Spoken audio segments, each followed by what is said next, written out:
KV Mahadevan அவர்களும் MS. Viswanathan அவர்களும் இளையராஜா அவர்களும் 3 பேரும் சேர்ந்து கண்ணதாசனுக்கு சிலை எடுக்கணும்னு ஒரு திட்டம் போட்டாங்க. திட்டம் போட்டது முதல்ல எம்எஸ்வி ஐயா தான். கேவி மகாதேவன் அவர்களை அழைச்சி இந்த விஷயம் சொல்லப்படுது. அவர் பாருங்க, செஞ்சிட்டா போச்சு, 3 பேரும் சேர்ந்து இசை நிகழ்ச்சி நடத்துவோம், அதில் வர்ற வருமானத்தை எடுத்து கவியரசர் கண்ணதாசனுக்கு சிலை அமைக்கக்கூடிய வேலையை செய்வோம் அப்படின்னு கண்ணதாசன் பாடல்களை கச்சேரியாக நடத்துகிறாங்க. அப்போ இளையராஜா இசையமைத்த பாடல் ஒன்று பாடப்படுது. பாடல் என்ன பாடல் தெரியுமா? 3ஆம் பிறை படத்தில் வந்த பாட்டு. இந்த பாட்டுக்கு பெட்டி வாசிக்க இளையராஜா வந்துட்டார்.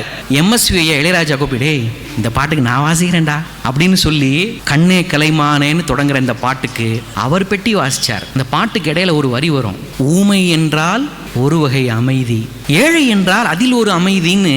அந்த வரிகள் வரும்போது வாசிச்சுக்கிட்டே இருந்த எம்எஸ்வி அழுதாராங்க. ஊமை என்றால் ஒரு வகை அமைதி, ஏழை என்றால் அதில் ஒரு அமைதி,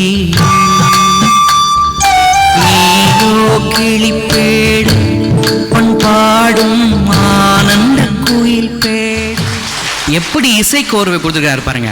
கண்ணே கலைமானே கன்னிமயிலன கண்டேன் உனை நானே. அந்த அமைதின்னு ஒரு சொல் வரும் பாருங்க.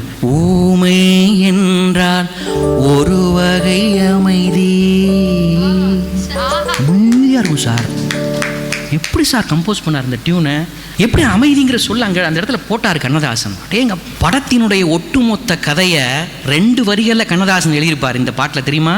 காதல் கொண்டேன் கனவினை வளர்த்தேன், கண்மணி உனை நான் கருத்தினில் நிறைத்தேன், உனக்கே உயிரானேன், என்னாலும் என்னை நீ மறவாதேன்னு சொன்னாரு. அந்த பிள்ளை மறந்துடுவா. அதான படம்.